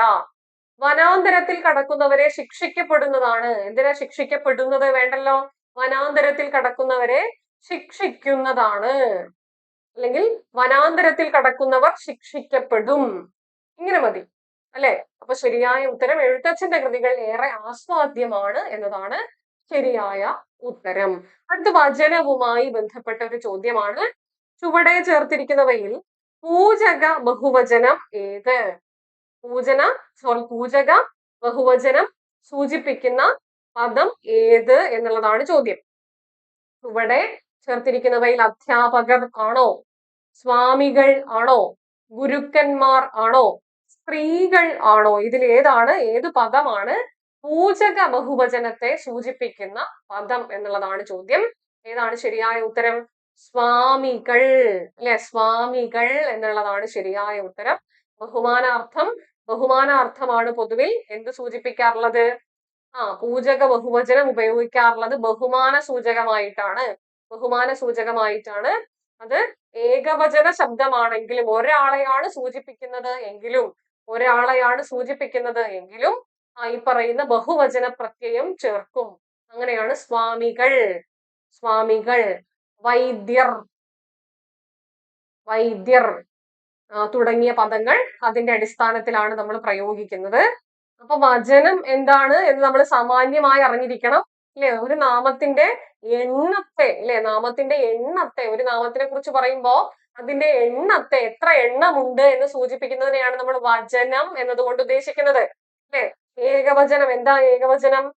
നാമം ഒന്നേ ഉള്ളൂ എങ്കിൽ ഏകവചനമാണ്, അല്ലെ? അമ്മ ഒരാളേ ഉള്ളൂ, കുട്ടി ഒരാളേ ഉള്ളൂ, ഇല്ലേ? അതുകൊണ്ട് ഒന്നേ ഉള്ളൂ എങ്കിൽ അത് ഏകവചനമാണ്. ഇനി ഒന്നിലേറെ എണ്ണത്തെ സൂചിപ്പിച്ചാൽ അമ്മമാർ, കുട്ടികൾ എന്നൊക്കെ പറഞ്ഞാൽ അത് ബഹുവചനമാകും. ഈ ബഹുവചനം തന്നെ എത്ര വിധത്തിലുണ്ട്? 3 വിധത്തിലുണ്ട്. സലിംഗ ബഹുവചനം, അലിംഗ ബഹുവചനം, പൂജക ബഹുവചനം. അതിലെ പൂജക ബഹുവചനാണ് നമ്മളിപ്പോ കണ്ടത്, അല്ലെ? അപ്പൊ എന്താണ് പൂജക ബഹുവചനം? രൂപം കൊണ്ട് ബഹുവചനവും അർത്ഥം കൊണ്ട് ഏകവചനവുമായ വചനരൂപം. ബഹുമാനാർത്ഥകം ഭാഷയിൽ ഉപയോഗിക്കുന്നതാണ് പൂജക ബഹുവചനം. വൈദ്യർ, സ്വാമികൾ, ഭാഗവതർ, പത്രാധിപർ, ശാസ്ത്രികൾ, അല്ലെ, മാരാർ, പണിക്കർ, ശങ്കരാചാര്യർ എന്നൊക്കെ ഉപയോഗിക്കുന്നത് ഈ പറയുന്ന പൂജക ബഹുവചനത്തിന്റെ അടിസ്ഥാനത്തിലാണ്. ശരി, നമുക്ക് മുന്നോട്ട് പോവാം. ചുവടെ ചേർത്തിരിക്കുന്നവയിൽ പിൻവിനയച്ച രൂപം ഏത്? വളരെ പ്രധാനപ്പെട്ട ഒരു ചോദ്യ സാധ്യതയാണ്. വിനയച്ച രൂപവുമായി ബന്ധപ്പെട്ട ചോദ്യം. ഒരുവിധം പ്രീവിയസ് ചോദ്യങ്ങളിലെല്ലാം ഈ പിൻവിനയച്ചവുമായി ബന്ധപ്പെട്ട, അല്ലെങ്കിൽ വിനയച്ച രൂപങ്ങളുമായി ബന്ധപ്പെട്ട ചോദ്യം നിർബന്ധപൂർവം കൊടുത്ത് നമ്മൾ കാണുന്നുണ്ട്. അപ്പൊ പിൻവിനയച്ചതിലേക്ക് കടക്കണമെങ്കിൽ ഏറ്റവും ബേസിക് ആയിട്ട് നമ്മൾ എന്ത് മനസ്സിലാക്കിയിരിക്കണം? എന്താണ് ക്രിയ എന്ന് മനസ്സിലാക്കിയിരിക്കണം. ക്രിയയിലെ മുറ്റുവിനയും പറ്റുവിനയും എന്താണ് എന്ന് നമ്മൾ മനസ്സിലാക്കിയിരിക്കണം. അപ്പൊ മുറ്റുവിന എന്ന് പറയുന്നത് എന്താ മുറ്റുവിന ക്രിയയെ പലതായി തിരിക്കാറുണ്ട്. അതിൽ വളരെ പ്രധാനപ്പെട്ട ഒരു വിഭജനമാണ് മുറ്റുവിന എന്നതും പറ്റുവിന എന്നതും. എന്താണ് മുറ്റുവിന? അത് പൂർണ്ണക്രിയയാണ്. പൂർണ്ണക്രിയയെ ആണ് നമ്മൾ എന്ത് പറയുന്നത്? മുറ്റുവിന എന്ന് പറയുന്നത്. എന്താണ് പറ്റുവിന? അപൂർണക്രിയയെ, ക്രിയ പൂർത്തിയല്ലെങ്കിൽ, അല്ലെ, അപൂർണക്രിയയെ നമ്മൾ പറ്റുവിന എന്നും പറയും. അപ്പൊ എന്തൊക്കെയാ പൂർണ്ണക്രിയയായിട്ട് നമുക്ക് പറയാൻ പറ്റുന്നത്? ചാടുന്നു, പൂർണ്ണമാണ് അവിടെ, ചാടുന്നു. എന്നാൽ ചാടുന്ന എന്ന് പറഞ്ഞാലോ പൂർത്തിയല്ല. സൈഡിൽ എന്തെങ്കിലും ചേർത്താലേ പൂർത്തിയാവുള്ളൂ. ഇനി കളിക്കുന്നു എന്ന് പറഞ്ഞേ, കളിക്കുന്നു ഒരു പൂർണ്ണക്രിയയാണ്. എന്നാൽ കളിക്കുന്ന എന്ന് പറഞ്ഞാലോ കളിക്കുന്ന എന്ന് പറഞ്ഞാൽ അത് അപൂർണ ക്രിയയാണ്. ഇനി എടുത്തു, അല്ലെ, എടുത്തു, എടുത്തു എന്ന് പറഞ്ഞാലോ, എടുത്തു എന്ന് പറഞ്ഞാൽ അത് പൂർണ്ണക്രിയയാണ്. എന്നാൽ എടുത്ത, എടുത്ത എന്ന് പറഞ്ഞാൽ അത് അപൂർണ ക്രിയയല്ലേ. കേട്ട എന്ന് പറഞ്ഞാൽ അത് അപൂർണ ക്രിയയല്ലേ, അല്ലെ. കേട്ടു എന്ന് പറഞ്ഞാൽ അത് പൂർണ്ണക്രിയയാണ്. ഇങ്ങനെ മുറ്റുവിനയും പറ്റുവിനയും ഭാഷയിലുണ്ട്. മുറ്റുവിന എന്നുള്ളതിനർത്ഥം പൂർണ്ണക്രിയ എന്നതാണ്. പറ്റുവിന എന്നതിനർത്ഥം അപൂർണക്രിയ എന്നുമാണ്. അപ്പോ ഈ അപൂർണ ക്രിയയെ കുറിച്ച് നമ്മൾ പറഞ്ഞു, അത് അപൂർണമായിരിക്കും. സൈഡിൽ ആരെങ്കിലും ഒക്കെ ചേർന്നാലേ പറ്റുവിന് എന്താവുള്ളൂ, പറ്റുവിന് പൂർണ്ണമാവുള്ളൂ. അപ്പോ സൈഡിൽ ആര് കൂടെ ചേരുന്നു, ഇല്ലേ, പറ്റുവിനയുടെ ഒപ്പം, പറ്റുവിനയുടെ ഒപ്പം, പറ്റുവിന എന്നല്ലേ, പറ്റുവിനയുടെ ഒപ്പം, പറ്റുവിനയുടെ ഒപ്പം ആര് ചേരുന്നു എന്നതിന്റെ അടിസ്ഥാനത്തിൽ പറ്റുവിനയെ രണ്ടായി തിരിക്കാറുണ്ട്. ഒന്ന് പേരച്ചം, ഒന്ന് പേരച്ചം. ഒന്നുമില്ല, വളരെ സിമ്പിൾ ആണ്. പറ്റുവിനയോടൊപ്പം ഒരു നാമപദമാണ്, അല്ലെ, ഒരു നാമമാണ് അല്ലെങ്കിൽ ഒരു പേരാണ്, അല്ലെ, പറ്റുവിന ഒരു നാമത്തോടാണ് ചേർന്ന് നിൽക്കുന്നത് എങ്കിൽ അതിനെ നമുക്ക് പേരച്ചം എന്ന് വിളിക്കാം, അല്ലെ. ഓടുന്ന എന്ന പറ്റുവിന അല്ലെങ്കിൽ ഓടുന്ന എന്ന അപൂർണക്രിയ, അതിന്റെ ഒപ്പം കുട്ടി എന്നൊരു നാമം ചേർന്നു, കണ്ടോ, ഓടുന്ന കുട്ടി, അതെന്തായി, ഒരു പേരച്ചമായി. ഇനി വിടരുന്ന എന്ന അപൂർണക്രിയ, കണ്ടോ, വിടരുന്ന, വിടരുന്ന എന്ന അപൂർണക്രിയയോട് പൂവ് എന്ന നാമപദം ചേരുമ്പോൾ അത് പൂർത്തിയായി, വിടരുന്ന പൂവ്. ഇതൊരു പേരച്ച രൂപമാണ്. ഓടുന്ന കുട്ടി, വിടരുന്ന പൂവ്, ചാടുന്ന കുട്ടി, ഓക്കെ, ഇതൊക്കെയും പേരച്ച രൂപങ്ങളാണ്. അപ്പൊ പറ്റുവിനയെ പേരച്ചമെന്നും മറ്റെന്തായിട്ടും തിരിക്കാം, വിനയച്ചമെന്നും തിരിക്കാം. ഒന്ന് പേരച്ചമാണ്, നാമപദത്തോടൊപ്പം ചേർന്നാൽ പേരച്ചം. എന്താണ് വിനയച്ചം? വിന എന്നാൽ എന്താണ് അർത്ഥം? ക്രിയ എന്നാണ് അർത്ഥം. അതായത് പറ്റുവിന അല്ലെങ്കിൽ അപൂർണക്രിയ നാമത്തോടൊപ്പം ചേർന്നപ്പോൾ അത് പേരച്ചമായി. ഇനി പറ്റുവിന ക്രിയയോടൊപ്പം ചേരുമ്പോൾ അത് വിനയച്ചമാകും. പറ്റുവിന ക്രിയയോടൊപ്പമാണ് ചേരുന്നത് എങ്കിൽ, ക്രിയയോട് ചേർന്ന് നിന്നാലാണ് അത് പൂർത്തിയാകുന്നതെങ്കിൽ, അത് പൂർണ്ണമാകുന്നതെങ്കിൽ അതിന് വിനയച്ചം എന്ന് പറയാം. അപ്പോ ഉറങ്ങാൻ, അല്ലെ, അപൂർണ രൂപമല്ലേ, ഉറങ്ങാൻ. ഉറങ്ങാൻ എന്നുള്ളതിനൊപ്പം കിടന്നു, കിടന്നു എന്നൊരു പൂർണ്ണക്രിയ ചേർത്ത് നോക്കൂ. ഉറങ്ങാൻ, കിടന്നു, ഇത് വിനയച്ച രൂപമാണ്.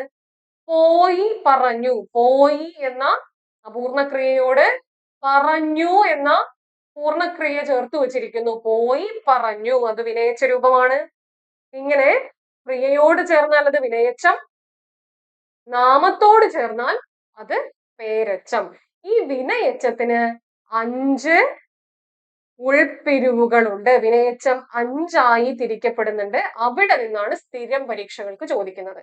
ഒന്ന് മുൻവിനയച്ചം, ഒന്ന് മുൻവിനയച്ചം. എന്താ മുൻവിനയച്ചം? വളരെ സിമ്പിൾ ആണ്. എന്താ മുൻവിനയച്ചം?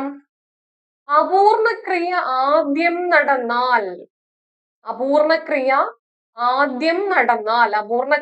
ആദ്യം നടന്നാൽ അത് മുൻവിനയച്ചം, അല്ലെ. പോയി പറഞ്ഞു, പോയി പറഞ്ഞു, അപൂർണക്രിയയാണ് ആദ്യം നടക്കുന്നത്, അല്ലെ. പോയി പറഞ്ഞു, അപൂർണക്രിയ നടന്നതിന് ശേഷമാണ് പൂർണ്ണക്രിയ നടക്കുന്നത്, അതുകൊണ്ട് അത് മുൻവിനയച്ചമാണ്. ഇനി എന്താ പിൻവിനയച്ചം? നേരെ തിരിച്ചിട്ടോളൂ. പൂർണ്ണക്രിയ ആദ്യം നടന്നാൽ, പൂർണ്ണക്രിയ ആദ്യവും അപൂർണക്രിയ രണ്ടാമതും നടന്നാൽ, അല്ലെ, അതിന് നമുക്ക് പിൻവിനയച്ചം എന്ന് പറയാം. ഈ പറയുന്ന പോകാൻ പറഞ്ഞു, അല്ലെ, പോകാൻ പറഞ്ഞു, പറഞ്ഞതിന് ശേഷമാണ് പോകുന്നത്, അതായത് അപൂർണക്രിയ രണ്ടാമതും പൂർണ്ണക്രിയ ആദ്യവും നടന്നാൽ അതിനെ നമുക്ക് വിളിക്കാം പിൻവിനയച്ചം. തീരുന്നില്ല. തൻവിനയച്ചം എന്ന ഒരു രൂപം കൂടിയുണ്ട്. തൻവിനയച്ചം എന്നൊരു രൂപം കൂടിയുണ്ട്. എന്താ അത്? രണ്ടും ഒരേ സമയത്ത് നടക്കുകയാണ്. പൂർണ്ണക്രിയയും അപൂർണക്രിയയും ഒരേ സമയത്ത് നടന്നാൽ നമുക്കതിനെ തൻവിനയച്ചം എന്ന് വിളിക്കാം. നിൽക്കവേ കണ്ടു, അല്ലെ, നിൽക്കവേ കണ്ടു, പോകവേ കണ്ടു, പറയവേ എഴുതി, എല്ലാം ഒരേ സമയത്ത് നടക്കുകയാണ്. അതുകൊണ്ട് അതിന് തൻവിനയച്ചം എന്ന് വിളിക്കാം. ഇനി നടുവിനയച്ചം എന്നൊരു രൂപം കൂടിയുണ്ട്. മുൻവിനയച്ചം, പിൻവിനയച്ചം, തൻവിനയച്ചം, നടുവിനയച്ചം. എന്താ നടുവിനയച്ചം? അത് ക്രിയയുടെ ശുദ്ധമായ രൂപത്തെ കാണിക്കുന്നതാണ്. അല്ലെ? സത്യം പറയുക വേണം. ഇതിലൊക്കെ ഉപയോഗിക്കുന്ന ഈ പറയുക ഒരു വാക്യത്തിന്റെ നടുവിലാണ് നടുവിനയിച്ച രൂപങ്ങളെ ഉപയോഗിക്കുന്നത്. സത്യം പറയുക വേണം, നീ നടക്കുക വേണം എന്നൊക്കെ ക്രിയയുടെ ശുദ്ധമായ രൂപങ്ങളെ ഉപയോഗിച്ചാൽ അവയെ നടുവിനയച്ചം എന്ന് നമുക്ക് പറയാം. ഇനി ഒരു വിഭാഗം കൂടിയുണ്ട്, പാക്ഷിക വിനയച്ചം. പാക്ഷിക വിനയച്ചം. എന്താ പാക്ഷിക വിനയച്ചം? ഒരു ക്രിയ സംഭവിച്ചാൽ മറ്റൊന്ന് സംഭവിക്കും എന്ന് പറയുന്നു. ഒരു ക്രിയ സംഭവിച്ചാൽ, അല്ലെ, വിളിച്ചാൽ വരാം. ഒരു ക്രിയ സംഭവിച്ചാൽ മറ്റൊന്ന് സംഭവിക്കും. വിളിച്ചാൽ, വിളിച്ചാൽ എന്നുള്ള ക്രിയ, അല്ലെ, വിളിക്കുകയാണെങ്കിൽ വരും, വരാം. ഒരു ക്രിയ സംഭവിച്ചാൽ മറ്റൊരു ക്രിയ സംഭവിക്കും. ഇപ്പൊ നമുക്ക് എളുപ്പം പറയാൻ പറ്റുന്നത് എന്താ? പഠിച്ചാൽ ജയിക്കാം. അപ്പൊ ഇതാണ് വിനയച്ച രൂപങ്ങൾ. വളരെ വേഗത്തിലാണ് പറഞ്ഞു പോയത്, പക്ഷെ വളരെ പ്രധാനപ്പെട്ട ഭാഗമാണ്. തീർച്ചയായും നമുക്ക് 1 മാർക്കിനുള്ള ചോദ്യം ഇവിടെ നിന്ന് വരും. ഓക്കെ, നമുക്ക് മുന്നോട്ട് പോകാം. അടുത്ത ചോദ്യം, വിറ്റു എന്ന പദം പിരിച്ച് എഴുതുന്നത് എങ്ങനെ? വിറ്റു എന്ന പദം പിരിച്ച് എഴുതുന്നത് എങ്ങനെ? വില് അധികം റു, വി അധികം ടു, വില് അധികം തു, വിറ് അധികം തു. ഏത് നിലയ്ക്കാണ് വിറ്റു എന്ന പദത്തെ പിരിച്ചെഴുതുക? വിറ്റു, വിറ്റു എന്ന പദത്തെ പിരിച്ചെഴുതുന്നത് എങ്ങനെയാണ്? മലയാളത്തിലെ സന്ധി നിയമം അനുസരിച്ച്, മലയാളത്തിലെ സന്ധി നിയമം അനുസരിച്ചുള്ള ഒരു പിരിച്ചെഴുത്താണ് നമ്മൾ ഇവിടെ കാണുന്നത്. ആ സന്ധി നിയമം അനുസരിച്ച് വില് അധികം തു ആണ്. വില് അധികം തു ആണ്. വില് അധികം തു ആണ് വിറ്റു എന്ന പദമായി മാറുന്നത്. വില് അധികം തു ആണ് വിറ്റു ആയി മാറുന്നത്. ഈ വില് അധികം തു എന്ന സന്ധിയിൽ ഇവിടെ എന്താ സംഭവിക്കുന്നത്? ആദേശ സന്ധിയുടെ നിയമങ്ങളാണ് ഇവിടെ പ്രവർത്തിക്കുന്നത്. അപ്പൊ എന്താ ആദേശ സന്ധി എന്ന് നമ്മൾ ഓർക്കണം, അല്ലെ? എന്താ ആദേശ സന്ധി? ഒരു പദം അല്ലെങ്കിൽ വർണ്ണങ്ങൾ തമ്മിൽ സന്ധി ചെയ്യുമ്പോ ഒരു വർണ്ണം പോയി മറ്റൊരാൾ വന്നാൽ, ഒരു വർണ്ണം പോയി മറ്റൊരാൾ വന്നാൽ അതിനെ നമ്മൾ ആദേശ സന്ധി എന്ന് വിളിക്കും, അല്ലെ? ഒരു വർണ്ണം പോയി മറ്റൊരു വർണ്ണം വന്നാൽ അതിനെ ആദേശ സന്ധി എന്ന് വിളിക്കും. അതനുസരിച്ചാണ് വില് അധികം തു, വിറ്റു എന്നായി മാറുന്നത്. അതുപോലെ തന്നെ ആദേശ സന്ധി നിയമം അനുസരിച്ച് പ്രവർത്തിക്കുന്നവയാണ് വിൺ അധികം തലം. വിൺ അധികം തലം എന്തായി മാറും?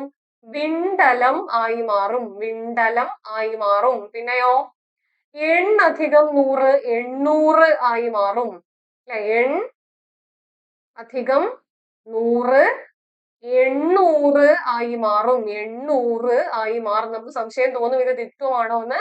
ദ്വിത്വമല്ല, അതും ആദേശം തന്നെയാണ്. പിന്നെ അകൽ അധികം തുന്നു, കണ്ടോ? അകൽ അധികം തുന്നു എന്തായി മാറും? അകറ്റുന്നു, അകറ്റുന്നു. ഇവിടെയൊക്കെ കുറച്ച് കോംപ്ലിക്കേറ്റഡ് ആയിട്ടുള്ള സന്ധി നിയമങ്ങളുണ്ട്. നിലവിൽ നമുക്കത് ആവശ്യമില്ല, ഒരു ഡീപ്പായിട്ട് നമുക്ക് പഠിക്കേണ്ട ആവശ്യമില്ല. നിലവിൽ നമ്മുടെ പരീക്ഷയുടെ അവസ്ഥയ്ക്ക് അനുസരിച്ച് ഇത് മതി, ഇത് മതി. ഇത്രയും കാര്യങ്ങൾ ജസ്റ്റ് ഒന്ന് ഓർത്തു വെച്ചാൽ മതി. അപ്പൊ ഇതൊക്കെ ആദേശ സന്ധിയുമായി ബന്ധപ്പെട്ട സന്ധി നിയമങ്ങൾ കാരണമാണ് ഇത്തരത്തിലുള്ള സന്ധിക്കൽ ഉണ്ടാവും. ഇനി നോക്കൂ, താഴെ തന്നിരിക്കുന്നവയിൽ ആഗമസന്ധിക്ക് ഉദാഹരണമല്ലാത്തത്, അല്ലെ? എന്താ ആഗമസന്ധി? പുതിയൊരു വർണ്ണം വന്നു ചേരുകയാണ്, അല്ലെ? രണ്ട് വർണ്ണങ്ങൾ തമ്മിൽ സന്ധി ചെയ്യുമ്പോൾ, അല്ലെ, പുതിയ ഒരു വർണ്ണം വന്നു ചേരുകയാണ്. പല അധികം ഉരു, പല അധികം ഉരു സന്ധി ചെയ്യുമ്പോ ഒരു വകാരം എക്സ്ട്രാ വന്നു ചേരുകയാണ്, പല ഉരു ആയി മാറുകയാണ്, അല്ലെ? ഈ പ ഇതാ ഇവിടെയുണ്ട്, ഈ ല ഇവിടെയുണ്ട്, ഈ ഇതാ ഉകാര ചിഹ്നത്തിന്റെ രൂപത്തിൽ കിടക്കുന്നു, ഈ രു ഇവിടെയുണ്ട്, എക്സ്ട്രാ ഒരാൾ ഇതാ വന്നു, വ, അല്ലെ? വ് എന്ന വർണ്ണം ആഗമിച്ചു. അതാണ് ആഗമസന്ധിക്ക് ഉദാഹരണമായി പല ഗുരുവിനെ നമ്മൾ പറയുന്നത്. ഇതാ വഴി അധികം അമ്പലം, അല്ലെ? വഴി അമ്പലം, വഴി അമ്പലമായി മാറുന്നു. വായും ഴായും ഇവിടെ കിടപ്പുണ്ടല്ലോ. ഇനി അമ്പലത്തിലെ ആ എവിടെയുണ്ട്? ഈ യായെ പിരിക്കുമ്പോ നമുക്ക് അമ്പലത്തിലെ ആ കിട്ടും. യ് അധികം ആയാണ് യാ ആയി മാറുന്നത് അല്ലെ? അപ്പൊ ആ അവിടെ തന്നെ ഉണ്ട്, അത് കിട്ടി. ഇമ്പ ഉണ്ട്, ലം ഉണ്ട്, അപ്പൊ പുതിയൊരാൾ വന്നു ചേർന്നു യാ അല്ലെ? അപ്പൊ അത് ആഗമസന്ധിക്ക് ഉദാഹരണമാണ്. വരാതെ അധികം ഇരുന്നു, അവിടെയും യകാരം ആരംഭിച്ചു, ആഗമിച്ചു അല്ലെ? അതും ആഗമസന്ധിക്ക് ഉദാഹരണമാണ്. എന്നാൽ വിണ്ടലത്തിലോ നമ്മൾ നേരത്തെ പറഞ്ഞതുപോലെ ആദേശസന്ധി നിയമമാണ് പ്രവർത്തിച്ചത്. ആദേശസന്ധി നിയമമാണ് പ്രവർത്തിച്ചത്.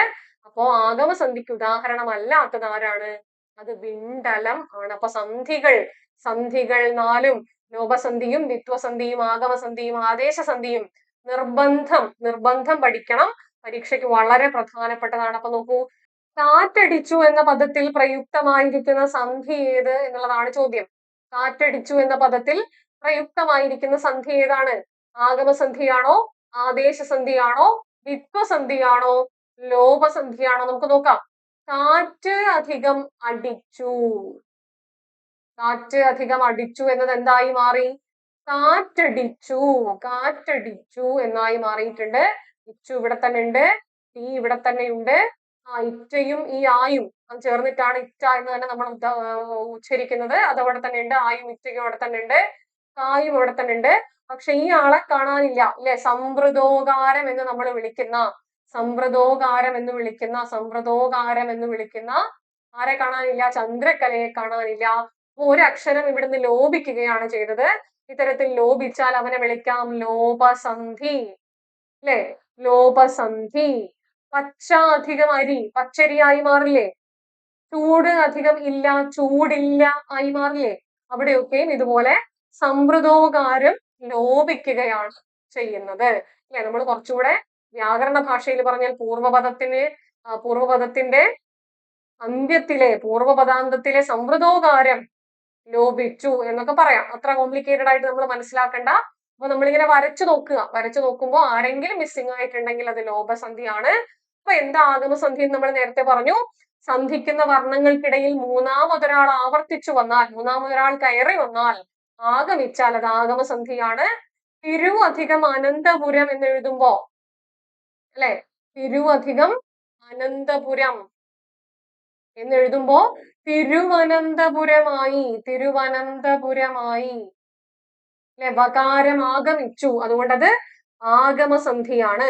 ഇനി സന്ധിക്കുന്ന വർണ്ണങ്ങളിൽ ഒന്നിന് പകരം മറ്റൊരു വർണ്ണം വരുന്നതാണ് ആദേശസന്ധി. ഒരാൾ പോകും, മറ്റൊരാൾ വരും. നേരത്തെ പറഞ്ഞ വിണ്ണധികം തലം വിണ്ടലം എന്നൊക്കെ പറയുന്നത് പോലെ നെൽ അധികം മണി നെന്മണി അല്ലെ? അത് വളരെ പ്രധാനപ്പെട്ട ഒരു ചോദ്യ സാധ്യതയാണ്. നെല് അധികം മണി എന്തായി മാറും? നെന്മണിയായി മാറും. അതും ആദേശസന്ധിക്ക് ഉദാഹരണമാണ്. അപ്പൊ എന്താ ദ്വിത്വസന്ധി? 2 വർണ്ണങ്ങൾ ചേരുമ്പോൾ അവയിൽ ഒന്ന് ഇരട്ടിക്കും. പച്ച അധികം കല്ല് അല്ലെ? പച്ചക്കല്ല് അല്ലെ? ഇരട്ടിച്ചു, പച്ചക്കല്ലായി മാറി. അതാണ് ദ്വിത്വസന്ധി. സന്ധിയുമായി ബന്ധപ്പെട്ട് തീർച്ചയായും നമുക്കൊരു ചോദ്യം പരീക്ഷയ്ക്ക് പ്രതീക്ഷിക്കാവുന്നതാണ്. വളരെ ഭംഗിയായിട്ട് സന്ധി മനസ്സിലാക്കിയതിന് ശേഷം മാത്രം പോവുക. വിഭക്തിയുമായി ബന്ധപ്പെട്ട ചോദ്യമാണ്, കണ്ടോ. റാണിയോട് എന്ന പദത്തിലെ വിഭക്തി ഏത് എന്നതാണ് ചോദ്യം. റാണിയോട് എന്ന പദത്തിലെ വിഭക്തി ഏത് എന്നുള്ളതാണ് ചോദ്യം. അപ്പോ എന്താണ് വിഭക്തി എന്ന് നമ്മൾ മനസ്സിലാക്കിയിരിക്കണം. വാക്യത്തിലെ മറ്റു പദങ്ങളുമായുള്ള ബന്ധത്തെ കുറിക്കാൻ നാമത്തിനകത്ത് വരുത്തുന്ന രൂപഭേദത്തെ അല്ലെ? വാക്യത്തിലെ മറ്റു പദങ്ങളുമായുള്ള ബന്ധത്തെ കുറിക്കാൻ നാമത്തിൽ വരുത്തുന്ന രൂപഭേദത്തെയാണ് വിഭക്തി എന്ന് പറയുന്നത്. അപ്പൊ എത്ര വിഭക്തികൾ ഉണ്ട് നമുക്ക്? 7 വിഭക്തികൾ നിർബന്ധം പഠിക്കണം. 7 വിഭക്തികൾ അല്ലെ? നിർദ്ദേശിക, പ്രതിഗ്രാഹിക, സംയോജിക, ഉദ്ദേശിക, പ്രയോജിക, സംബന്ധിക, ആധാരിക അല്ലെ? തുടങ്ങിയ വിഭക്തികൾ. അങ്ങനെ 7 വിഭക്തികളാണ് നമ്മൾ പഠിക്കുക. കൃത്യമായിട്ട് ഓർത്തു വെക്കണം. ഒന്നാമത്തേത് നിർദ്ദേശിക വിഭക്തി. ഇവിടെ ഇല്ല കേട്ടോ. നിർദ്ദേശിക വിഭക്തി. നിർദ്ദേശിക വിഭക്തിക്ക് എന്തില്ല? പ്രത്യയമൊന്നുമില്ല. രാമൻ, സീത എന്നൊക്കെ പറയുന്നത് തന്നെയാണ് നിർദ്ദേശിക വിഭക്തി. എന്താ പ്രതിഗ്രാഹിക? അത് കിടക്കുന്നു പ്രതിഗ്രാഹിക അല്ലെ? രാമനെ, സീതയെ അല്ലെ? അങ്ങനെ ഏ എന്ന പ്രത്യയം ചേർത്ത് പറഞ്ഞാൽ അത് പ്രതിഗ്രാഹിക വിഭക്തിയാണ്. എന്താണ് സംയോജിക? എന്താണ് സംയോജിക? നാമത്തിന്റെ കൂടെ ഓട് എന്ന പ്രത്യയം ചേർക്കുന്നു. ഓട്, രാമനോട്, സീതയോട് എന്നൊക്കെ പറഞ്ഞാൽ സംയോജിക വിഭക്തി. ഇനി ഒരാൾ കൂടിയുണ്ട് ഉദ്ദേശിക. എന്താ ഉദ്ദേശിക? ന്, രാമന്, സീതയ്ക്ക് എന്നൊക്കെ പറയുന്നത്. രാമന്, സീതയ്ക്ക് എന്നൊക്കെ പറഞ്ഞാൽ ന്, ഇക്ക് തുടങ്ങിയ പ്രത്യയങ്ങൾ ഉപയോഗിച്ചാൽ അത് ഉദ്ദേശിക വിഭക്തി. മറ്റൊന്ന് പ്രയോജികയാണ്. പ്രയോജിക അല്ലെ? ആൽ, രാമനാൽ, കൃഷ്ണനാൽ, സീതയാൽ എന്നൊക്കെ പറഞ്ഞാൽ അത് പ്രയോജിക വിഭക്തിയാണ്. മറ്റൊന്ന് സംബന്ധിക. എന്താ സംബന്ധിക? രാമന്റെ, രാധയുടെ എന്നൊക്കെ നമ്മൾ പറയാറില്ലേ? ഇന്ത്യയുടെ തുടങ്ങിയവയാണ് അവിടുത്തെ പ്രത്യയങ്ങൾ. അപ്പോൾ നിർദ്ദേശിക, പ്രതിഗ്രാഹിക, സംയോജിക, ഉദ്ദേശിക, പ്രയോജിക, സംബന്ധിക, ആധാരിക. ആധാരികയെ കുറിച്ച് നമ്മൾ പറഞ്ഞില്ലല്ലോ. ഏഴാമത്തേത് ആധാരിക. ആധാരിക രാമനിൽ അല്ലെ? രാമനിൽ, സീതയിൽ എന്നൊക്കെ പറയുന്ന ഇൽ, കൽ പ്രത്യയങ്ങൾ ഉപയോഗിച്ച് പറയുന്നവയാണ് ഈ പറയുന്ന ഉദ്ദേശിക. ഉദ്ദേശിക വിഭക്തി. അപ്പൊ വിഭക്തിയുമായി ബന്ധപ്പെട്ടും നമുക്ക് ചോദ്യം പ്രതീക്ഷിക്കാവുന്നതാണ്. വിഭക്തി വളരെ പ്രധാനപ്പെട്ട ഒരു ഭാഗമാണ്. ഇനി നമ്മൾ മറ്റൊരു ചോദ്യത്തിലേക്ക് പോകുന്നു. വയലാർ അവാർഡുമായി ബന്ധപ്പെട്ട ചോദ്യമാണ്. 2024 വയലാർ അവാർഡ് നേടിയ എഴുത്തുകാരനും കൃതിയും ഏതാണ്? അല്ലെ? അപ്പൊ ഞാൻ നേരത്തെ സൂചിപ്പിച്ചിരുന്നു. വയലാർ അവാർഡ്, എഴുത്തച്ഛൻ പുരസ്കാരം, ജ്ഞാനപീഠം, JC ഡാനിയേൽ പുരസ്കാരം, ഇതൊക്കെ പ്രധാനപ്പെട്ടതാണ്. അതെല്ലാം കൃത്യമായി നോക്കി തന്നെ പരീക്ഷയ്ക്ക് പോകാൻ ശ്രമിക്കണം. 2024 വയലാർ പുരസ്കാരം നേടിയ എഴുത്തുകാരനും കൃതിയും ഏതാണ്? ശ്രീകുമാരൻ തമ്പിക്കാണോ? അശോകൻ ചെരുവിലിനാണോ? ഏഴാച്ചേരി രാമചന്ദ്രനാണോ? VJ ജെയിംസിനാണോ? ആർക്കാണ്? 2024 വർഷം ഉൾപ്പെടെ ശ്രദ്ധിക്കണം. 2024 കിട്ടിയിരിക്കുന്നത് അശോകൻ ചെരുവിലിനാണ്. അശോകൻ ചെരുവിലിനാണ്. അദ്ദേഹത്തിന്റെ കാട്ടൂർ കടവ് എന്ന നോവലിനാണ് ആ പുരസ്കാരം ലഭിച്ചത്. എന്നാൽ 2023 ജീവിതം എന്ന പെൻഡുലം, ജീവിതം ഒരു പെൻഡുലം എന്ന ആത്മകഥയ്ക്ക് ആർക്ക്? ശ്രീകുമാരൻ തമ്പിക്കാണ് അത് ലഭിച്ചത്. എന്നാൽ 2020 ഏഴാച്ചേരി രാമചന്ദ്രന് ഒരു വെർജീനിയൻ വെയിൽ കാലം എന്ന കൃതിക്കാണ് ഈ പറയുന്ന വയലാർ പുരസ്കാരം ലഭിച്ചത്. 2019 VJ ജെയിംസിന്റെ നിരീശ്വരൻ എന്ന നോവലിനായിരുന്നു വയലാർ അവാർഡ് ലഭിച്ചത്. 2022 ആർക്കാണ് ഈ പുരസ്കാരം ലഭിച്ചത്? അത് S ഹരീഷിന്റെ മീശ എന്ന കൃതിക്ക്, ഹരീഷിന്റെ മീശ എന്ന കൃതിക്കാണ് വയലാർ അവാർഡ് ലഭിച്ചത്. അടുത്ത ചോദ്യത്തിലേക്ക് പോവാം. 2024 ഓടക്കുഴൽ അവാർഡ് നേടിയത് ആര്? 2024 ഓടക്കുഴൽ പുരസ്കാരം നേടിയത് ആര് എന്നതാണ് ചോദ്യം. ആരാണ് 2024 ഓടക്കുഴൽ അവാർഡ് നേടിയത്? അത് K അരവിന്ദാക്ഷനാണ്. K അരവിന്ദാക്ഷൻ ഗോപ എന്ന നോവലിനാണ് ഈ പറയുന്ന ഓടക്കുഴൽ അവാർഡ് നേടിയത്. 2023 PN ഗോപികൃഷ്ണനായിരുന്നു 2023 അദ്ദേഹത്തിന്റെ കവിത മാംസഭോജിയാണ് എന്ന കൃതിക്കായിരുന്നു അവാർഡ്. 2022 അംബികാസുധൻ മങ്ങാടിനായിരുന്നു പ്രാണവായു. അംബികാസുധൻ മങ്ങാടിനെ കുറിച്ച് കേൾക്കുമ്പോൾ എന്മകജയ്ക്കായിരുന്നു അവാർഡ് എന്ന് ധരിക്കരുതേ. പ്രാണവായുവിനാണ് അവാർഡ് ലഭിച്ചത്. സാറാ ജോസഫിന് 2021 ബുധിനി എന്ന നോവലിനാണ് ഓടക്കുഴൽ അവാർഡ് ലഭിച്ചത്. ഓക്കെ, അങ്ങനെ വളരെ പ്രധാനപ്പെട്ട മറ്റൊരു ചോദ്യ സാധ്യതയിലേക്ക് നമ്മൾ പോവുകയാണ്. ഓർമ്മയുടെ ഓളങ്ങളിൽ എന്ന ആത്മകഥ രചിച്ചത് ആര്? ഒരുപാട് പരീക്ഷകൾക്ക് ആവർത്തിച്ച് ചോദിച്ച ചോദ്യമാണ്. ഓർമ്മയുടെ ഓളങ്ങളിൽ എന്ന ആത്മകഥ രചിച്ചത് ആര്? അല്ലെ? ഓർമ്മ കടന്നു വരുന്ന ഒരുപാട് ആത്മകഥകൾ നമുക്കുണ്ട്. വളരെ പ്രധാനപ്പെട്ട ആത്മകഥ ആത്മകഥകൾ. അവയിൽ ഓർമ്മയുടെ ഓളങ്ങളിൽ എന്ന ആത്മകഥ രചിച്ചത് ജി ശങ്കരക്കുറുപ്പാണ്. ഓർമ്മയുടെ തീരങ്ങളിൽ എന്ന ആത്മകഥ രചിച്ചത് തകഴിയാണ്. ഓർമ്മയുടെ അറകൾ എന്ന ആത്മകഥ രചിച്ചത് വൈക്കം മുഹമ്മദ് ബഷീറാണ്. അപ്പം ഈ പറയുന്ന ആത്മകഥാ സാഹിത്യവും വളരെ പ്രധാനപ്പെട്ട ഒരു സാഹിത്യ രൂപം തന്നെയാണ്. തീർച്ചയായും ചോദ്യം പ്രതീക്ഷിക്കാവുന്ന സാഹിത്യ രൂപം തന്നെയാണ്. അപ്പോ ഈ മാരത്തോൺ സെഷനിലൂടെ വളരെ പ്രധാനപ്പെട്ട ചോദ്യ സാധ്യതകളെ കുറിച്ചാണ് നമ്മൾ സംസാരിച്ചത്. ഓരോ ഭാഗവും വ്യക്തമായി മനസ്സിലാക്കി തന്നെ പരീക്ഷയ്ക്ക് പോവാൻ ശ്രദ്ധിക്കുമല്ലോ. ഈ ക്ലാസ് നിങ്ങൾക്ക് ഉപകാരപ്പെട്ടുവെങ്കിൽ ഈ വീഡിയോ ലൈക്ക് ചെയ്യാനും ചാനൽ സബ്സ്ക്രൈബ് ചെയ്യാനും ശ്രദ്ധിക്കുമല്ലോ. അപ്പം നിങ്ങളുടെ വിലയേറിയ അഭിപ്രായങ്ങളും നിർദ്ദേശങ്ങളും കമന്റുകളായി രേഖപ്പെടുത്താനും ശ്രമിക്കുമല്ലോ. അപ്പോൾ ഏവർക്കും ഒരിക്കൽ കൂടി മാഫോർ മലയാളം ഭാഷാ പഠന കേന്ദ്രത്തിന്റെ നന്ദി.